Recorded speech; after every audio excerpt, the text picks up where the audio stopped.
जी हाँ, नमस्कार दोस्तों, स्वागत करते हैं हम सभी को आपका यूट्यूब चैनल टारगेट भोजपुरी। बताते हैं कि भोजपुरी गायक खेसारी लाल यादव जी का एक बहुत ही हाई लेवल का छठ गीत आ रहा है। जी हाँ, तो यानी कि दर्द भरा ये सॉन्ग है भोजपुरी गायक हिट मशीन खेसारी लाल यादव जी का। जी हाँ, जो कि गाने के बोले बलाकवा तू दे द छठी माई। जी, बलाकवा तू दे द छठी माई गाने का बोले जो कि हमारे भोजपुरी के hit machine Khesari Lal Yadav ji song को गाए हैं।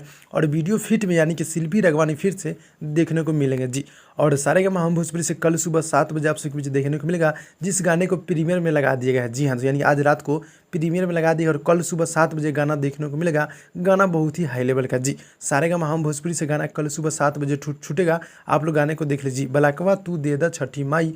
गाना बहुत ही हाई लेवल का। और वीडियो की बात कर ले तो वीडियो बहुत ही मजेदार का। जी हाँ, और गीत को लिखे हमारे बड़े भैया पवन पांडे जी और म्यूजिक है आर्य शर्मा जी का। जी हाँ, काफ़ी गजब की म्यूजिक आर्य शर्मा जी देते रहते हैं। और इस गाने को सुनना है तो आप लोग कल सुबह 7 बजे देखिएगा। गाना बहुत ही मजेदार, बहुत ही हाई लेवल का है। तो जितने भी भाई लोग देख रहे हैं आप लोग मेरे चैनल को सब्सक्राइब करके नोटिफिकेशन बेल आइकन को आप लोग ऑल पे कर दीजिएगा। जी हाँ, तो भाई लोग मिलते हैं अगले वीडियो में, तब तक के लिए धन्यवाद।